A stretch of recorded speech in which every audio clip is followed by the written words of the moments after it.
When we type out lines of code, it feels like we are writing pure logic. But the computer CPU has no idea what you wrote. It only understands binary hardware instructions. Modern languages like Python and Java intentionally hide this physical reality. They prioritize human readability, putting a comfortable abstraction layer over the machine's architecture. Before these modern languages existed, developers had to write operating systems in assembly language, a tedious, highly specific set of instructions tied directly to the exact hardware of one machine. In 1972, this bottleneck prompted the creation of a new language, designed specifically to build the Unix operating system. The work took place here at Bell Labs, a major hub for computing innovation. Dennis Ritchie created C to hit a highly specific sweet spot. It was readable by humans, but low-level enough to send instructions directly to the computer's hardware. If we want to truly master complex algorithms today, we have to look past modern abstractions and decode the anatomy of C. Decoding this underlying physical manipulation provides the necessary context for writing optimized, efficient software. C is a compiled language. When you write a program, the compiler checks your syntax, translates it into assembly code, and an assembler converts that into pure binary machine code. In this environment, a variable represents a physical, locked-down location within the computer's random access memory. When you declare an integer, the operating system secures a contiguous 4-byte block, or 32 bits, of physical space on the RAM grid. If you assign that integer the value of 25, the computer converts that decimal into binary and stores those electrical charges across those exact 32 bits. Different data types require different physical footprints. A single character or a boolean value only takes up 1 byte of space. Modifiers can alter these memory rules. Applying an unsigned modifier tells the computer you will never use negative numbers, allowing it to repurpose the sign bit to double the positive capacity of that same exact block. As software projects grew larger throughout the 1970s, this strict system needed an evolution to handle the complexity. In 1979, Bjarne Stroustrup created C++. It retained C's precise memory control, but introduced object-oriented programming and continuous data streams to handle input and output. But the core mechanics remained the same. Basic operators, like addition or assignment, are not abstract math. They are hardwired instructions targeted directly at the CPU's arithmetic logic unit. Declaring a simple variable is executing a direct, physical real estate transaction with the operating system.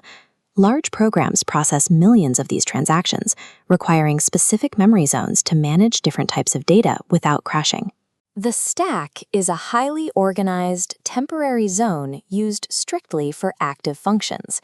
It is highly volatile. The moment a function finishes running, the local variables held in that block are instantly destroyed. If data needs to survive beyond a single function, you request space on the heap, a massive, free-floating pool of RAM. Manual memory management carries a strict penalty. This mechanism grants the developer unfiltered control over the machine's physical architecture. Once you understand this physical layout, high-level algorithms and languages like Java become completely transparent. Take an array. In memory, an array is a single, unbroken block of contiguous space. Because the memory is contiguous, it is incredibly fast. The CPU never has to search for an item. It calculates the offset and jumps instantly to the precise block. We can see this in action with insertion sort. The algorithm's goal is to divide the array into a sorted boundary and an unsorted boundary. It starts with a foundational assumption. A single item, by itself, is already sorted. The algorithm targets the very next item in the unsorted portion, assigning it as the key. The value of this key is temporarily copied and held outside the array to prevent it from being overwritten. An inner loop then compares this hovering key to the numbers in the sorted section, reading backwards from right to left. If a sorted number is larger than the key, it must be copied 1 block to the right. This is a physical overwrite of electrical states in the RAM, moving the larger number into the empty space. The CPU repeats this backward shift until it encounters a number smaller than the key. Finally, the hovering key is dropped into the newly secured empty space. This entire capture, shift, and drop process repeats for every single unsorted element remaining. The code looks elegant on a monitor, but the reality is a brute force mechanical shuffling of data blocks.